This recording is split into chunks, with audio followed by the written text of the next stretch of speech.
Hello everybody, my name is Ilya. And my name is Tyler. Together we make up kovray, a couple that loves to play board games. And go to farmers markets. We went one today.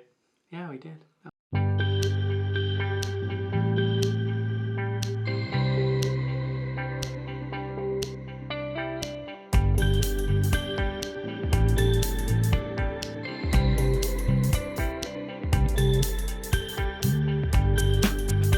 Now welcome to our Check It Out series, where we showcase various board games to you in hopes that you enjoy them, play them, and love them like we do. Exactly. And this week we're looking at Downtown Farmers Market.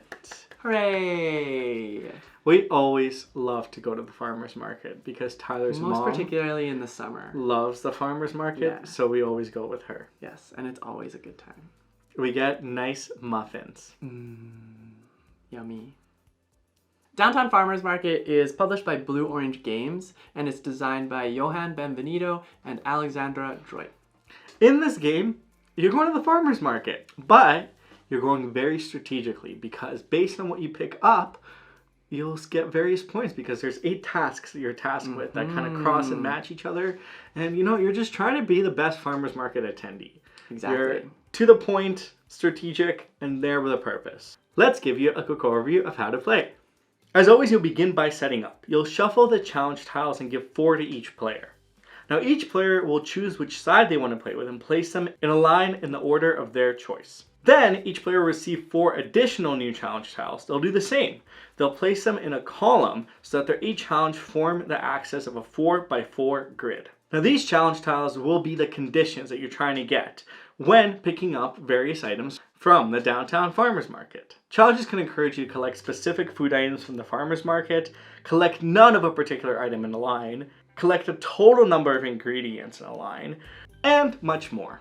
You'll then shuffle the food tiles together and place them in a pile at the center of the table face down. Turn over the next 5 and now you're ready to play.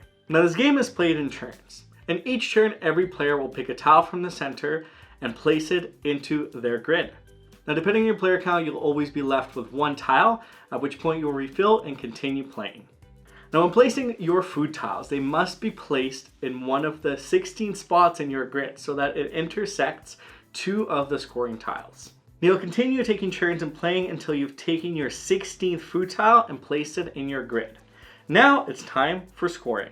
You'll take a look at each of your challenge tiles and see if you have fulfilled it. If you have not, you'll simply remove it from the board. At this point, you'll tally up the total points and the player with the most wins. Will you have a fantastic farmers market experience?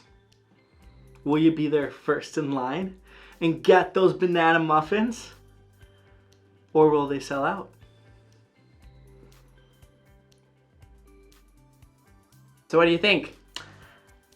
I say this all the time, but I'm gonna say it this time and just fully embrace it. This game won me over.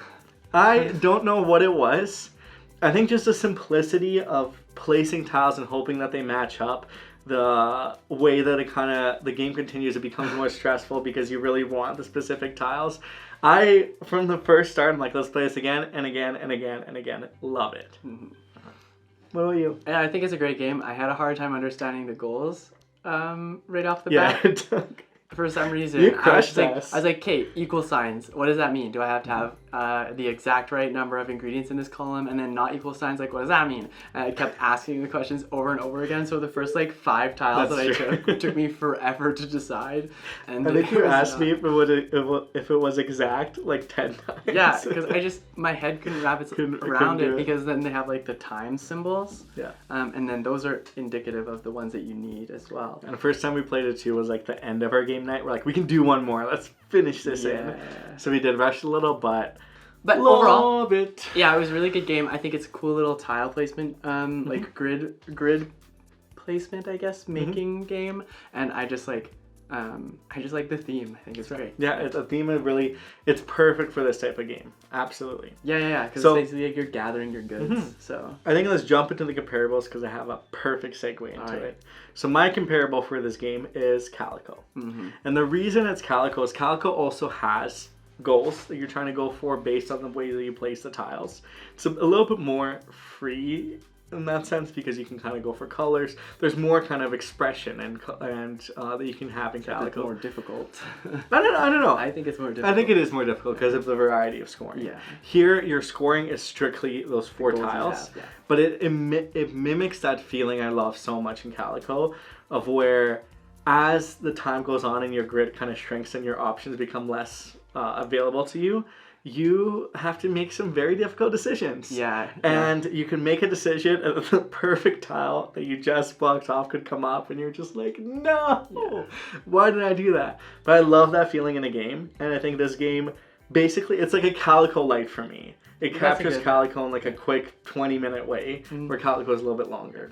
Yeah. Which I also love. So yeah, mine's also a tile placement one. My comparable would be Overboss. Okay. So Overboss is the same thing. So everybody has like the very similar goals, and there's rules to the tiles that come up, and you're all just placing in your little grid, trying to score as many points as you possibly can by accomplishing the goals that are there.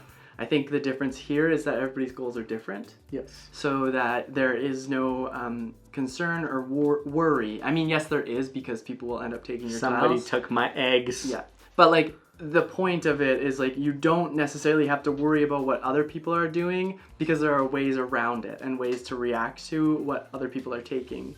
Whereas in Overboss, like if somebody takes your red tile, and this just as an example, but if somebody takes your red tile and you really needed that to score those extra points because you had already built those red tiles, it does feel a little bit more punishing.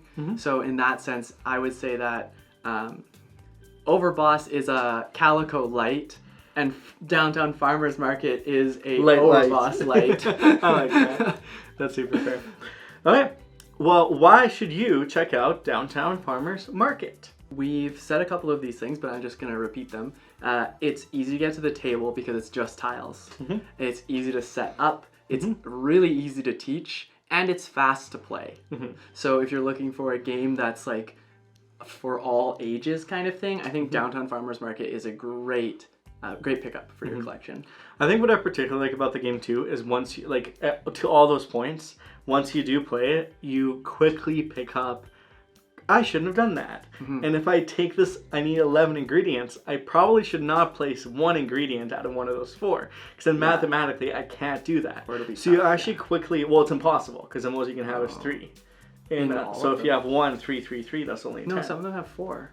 Don't they? I don't think so. Oh, okay. Yeah, you're right. Yeah, because I remember I clued in on that. I made that mistake, but then immediately I was like, here's 2 mistakes I made. I want to fix them, and I want to demolish this farmer's market. It's mine. I want those eggs, that cheese, the bread, all of it. Yeah, it is a good little competition too. Like all the games that we have played have been pretty close, so it feels like it's really anybody's game. And you can always try to do better because you can try to fulfill all 8 goals. You can try the harder side of the goals or what you think would be the harder one, higher combination. Yeah. And the last thing I'll say is for the decision making, there's that educational element, but also that tension element. Where in the beginning you have so much freedom, you feel like you're going to just do the best in this game. You're going to fulfill all the conditions. And then halfway through you're choosing which to abandon, which you're not going to get, which tile is going to come up. And it's stressful and it creates that nice tense feeling that you learn from. And I think it's just validating and great. That is a good segue because my point into why you shouldn't check it out kind of touches on exactly what you just said. Okay, say it. Yeah. So what I quote unquote will call it is like a perfectionist's nightmare. Okay. Because in most instances, when you're building your 4x4 grid, there are going to be times where you do have to give things up. And you're going to have to choose like which ones are better for you, or you're going to have to make a placement that you don't think is the greatest.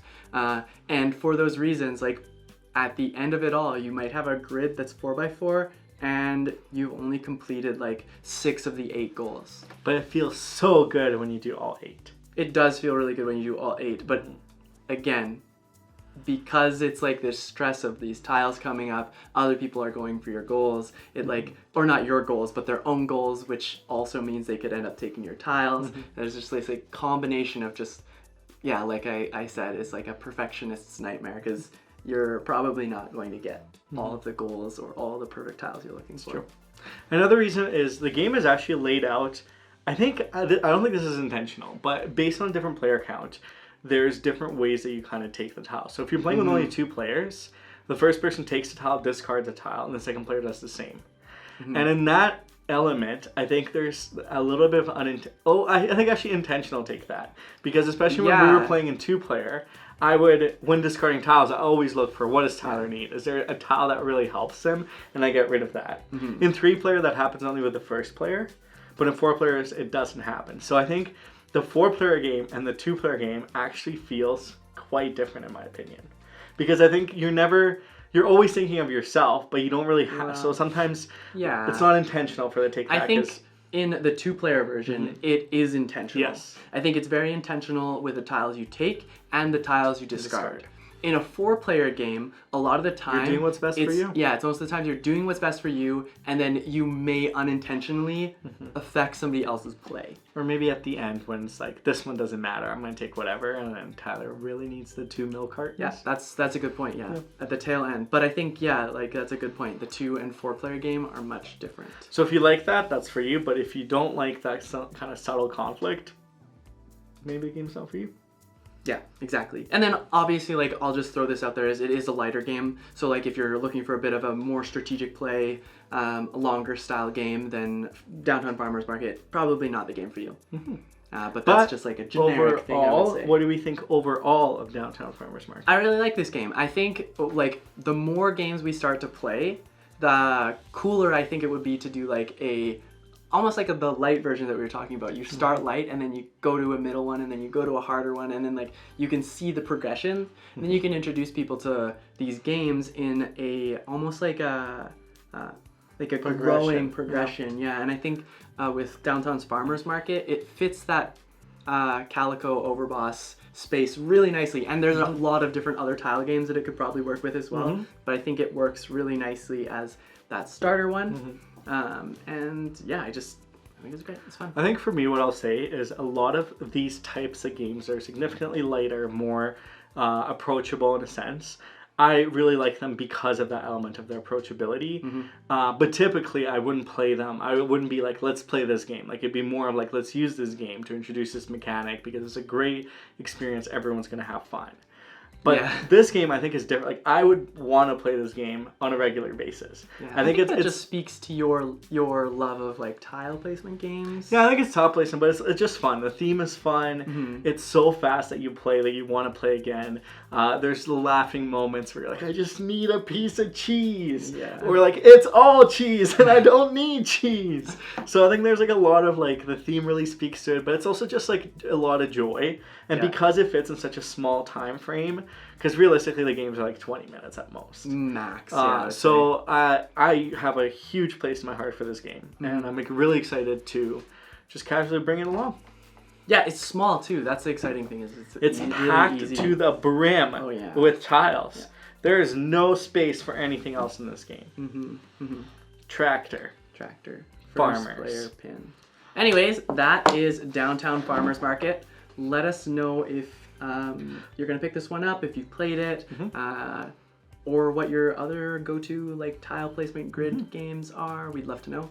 But we do have a question for the day. Question of the day. Yeah. Yes. Yeah. And that is? I have one. Do you have one as well? Yes. All right, you ask. No, you go yours. I want to know yours. I want to see if yours is better. All right, okay. I want to know... well, I guess it's kind of 2 questions. All right. Do you go to the farmer's market and then is there a routine or a go-to item that you have to get when you're there? That was my question. Nice. Because ours is the muffins. We always get banana chocolate chip muffins. Oh, and potentially an otter statue. There were otter statues there, and Tyler really wanted one. I couldn't bite the bullet because we didn't know where to put it. A little pricey, where did and we I didn't know where to put it. So yeah, farmers market. Have an amazing rest of your day. If you know what to do, hit that subscribe, comment. We love chatting with you. Let's talk farmers market because why not? Until next time, though, this is us checking out. Bye.